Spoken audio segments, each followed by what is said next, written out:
Bharatiya Janata party ने एड़ी चोटी का जोर लगाया था अमेठी का चुनाव जीतने के लिए। और अगर मैं 2019 के चुनाव की बात करूं तो सेंट्रल जो लीडरशिप थी भारतीय जनता पार्टी की, उसने अमेठी में बहुत काम किया था और इसी वजह से राहुल गांधी को हार का सामना करना पड़ा था। लेकिन जो ग्राउंड रिपोर्ट थी, ग्राउंड रिपोर्ट में यह बात कही जा रही थी कि भाई जो केंद्रीय मंत्री स्मृति ईरानी है वो ग्राउंड पर रहती थी, लेकिन जो उनके साथी थे, जो उनका चुनावी मैनेजमेंट संभालते थे, जो उनके प्रतिनिधि थे, वो लोगों से दूर रहते थे और काफ़ी उनमें घमंड आ गया था। ये ग्राउंड पर बातें आती थी। और इसके अलावा जो कांग्रेस के प्रत्याशी हैं किशोरी लाल शर्मा, उनको बहुत ही कम आंका भारतीय जनता पार्टी ने, और भारतीय जनता पार्टी ने एक बहुत ही गलत मैसेज दिया कि कांग्रेस ने यहाँ पर अपने नौकर को चुनावी मैदान में उतार दिया है। और किशोरी लाल शर्मा ने इसी तरह की कैंपेन की कि भाई मैं नौकर हूं और जो मेरे सामने चुनाव लड़ रही है वो महारानी है। तो जो गरीब वोटर होते हैं या जो मध्य वर्गीय जो वोटर होते हैं, उनके दिमाग में ये बात जल्दी से घर कर जाती है। और सिंपैथी जो थी वो कांग्रेस के प्रत्याशी के पक्ष में चल निकली। इसके अलावा अगर ये नतीजा जो रुझान नतीजों में बदलते हैं तो एक बहुत बड़ा कारण ये भी होगा किशोरी लाल शर्मा की जीत के पीछे कि वो कांग्रेस के परिवार से करीब 40 से 45 साल पुराने जुड़े हैं। उनका चुनावी मैनेजमेंट संभालते थे। किसको गैस एजेंसी मिलनी है, किसको राशन कार्ड की दुकान मिलनी है, किसको पेट्रोल पंप मिलना है, किस घर में नौकरी होनी है, या जो गंभीर रूप से बीमार लोग होते हैं, किसका एम्स में इलाज होना है, किसको थोड़ा बहुत पैसा दिया जाना है। तो ये सारा मैनेजमेंट गांधी परिवार की तरफ से किशोरी लाल शर्मा करते थे।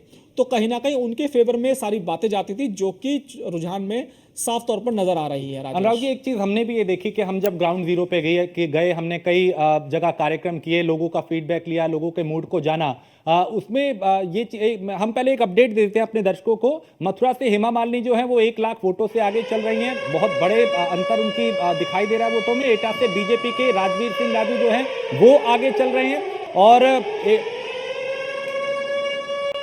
तो इस वक्त ये बड़ी खबर, जहां कन्नौज से अखिलेश यादव 48,236 वोट से आगे चल रहे हैं। कन्नौज से अखिलेश यादव आगे चल रहे हैं। जालौन से समाजवादी पार्टी के प्रत्याशी नारायण दास अहिरवार जो हैं वो 10,000 से ज्यादा वोटों से आगे चल रहे हैं। कौशाम्बी से समाजवादी पार्टी के प्रत्याशी पुष्पेंद्र सरोज 19,211 वोटों से आगे चल रहे हैं। जबकि फूलपुर से सपा प्रत्याशी अमरनाथ सिंह मौर्य भी आगे चल रहे हैं। ये सारी अपडेट हम देंगे और इसका विश्लेषण भी लगातार कर रहे हैं और समीकरण भी समझ रहे हैं कि आखिर ऐसे हालात क्यों बने। अनुराग जी, जब हम ग्राउंड जीरो पे गए, हमने कई लोगों से बात की, कई जगह कार्यक्रम किए। लोगों में स्थानीय उम्मीदवारों को लेकर कई जगह नाराजगी थी कि मोदी योगी से बैर नहीं, लेकिन स्थानीय उम्मीदवार जो है वो पसंद नहीं। क्या ये भी एक ये कारण बन रहा है इस बार इस चुनाव में कि बीजेपी भाप नहीं पाई कि किसे टिकट दिया जाए? बात का जवाब देने से पहले मैं 2 इंटरेस्टिंग बातें कहूंगा। 295 का नंबर आ गया है। आपको याद होगा राहुल गांधी से जब पूछा गया था कि आपकी कितनी सीटें आ रही हैं, तो उन्होंने कहा था कि भाई आपने सिद्धू मूसेवाला का गाना सुना होगा 295 जी। तो गाने को सुनाते हुए 295 का आंकड़ा बताया, लेकिन वो आंकड़ा इंडिया के पक्ष में नहीं आ रहा है फिलहाल।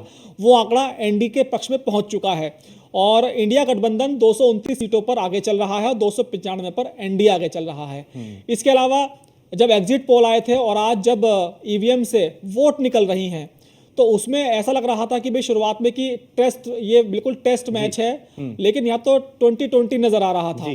और हालांकि अब जो रुझान है उसमें एनडीए की सरकार बन चुकी है, लेकिन भारतीय जनता पार्टी की सरकार उतनी मजबूती से नहीं बन रही है। अब मैं आता हूं राजेश आपके सवाल पर। देखिए, उत्तर प्रदेश में भारतीय जनता पार्टी के लिए माहौल बहुत मुफीद था। यहाँ पर उनके बहुत ही शानदार मुख्यमंत्री योगी आदित्यनाथ हैं, जो उनकी कार्यशैली है। आप किसी भी गली मोहल्ले में जाइए राजेश, मैं बिल्कुल चुनौती के साथ कह सकता हूं, कोई भी व्यक्ति आपको योगी आदित्यनाथ की बुराई करता नजर नहीं आएगा। बिल्कुल लोग कहेंगे कि भाई सुरक्षा हमें मिल रही है, हमारी बहन बेटियां सुरक्षित हैं, दंगे यहाँ पर नहीं हो रहे हैं, पुलिस पूरी तरह से कंट्रोल में है।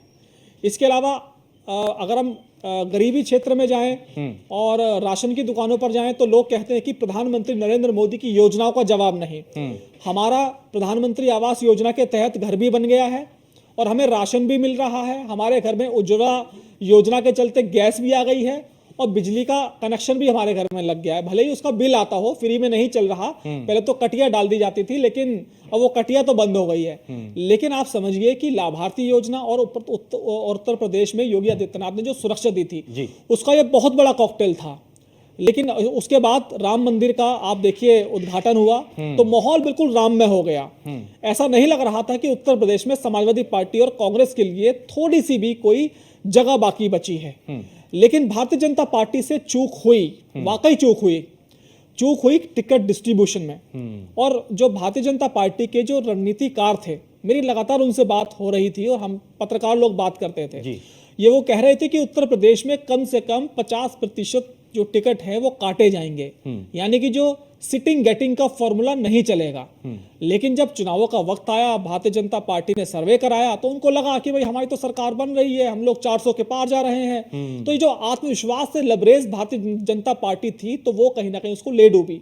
मैंने देखा कि जो सर्वे रिपोर्ट थी, उन सर्वे रिपोर्ट्स में बहुत सारे ऐसे नेगेटिव कैरेक्टर थे कि जिनके बारे में कहा गया था अगर आप इनको टिकट देंगे तो यहां से विद्रोह फैल जाएगा, भारतीय जनता पार्टी के जो लोग हैं वही विद्रोह करेंगे, विपक्ष को यहां फायदा मिल सकता है। तो वो वाकई जो भारतीय जनता पार्टी का गलत टिकट डिस्ट्रीब्यूशन था उसका असर देखने को मिल रहा है।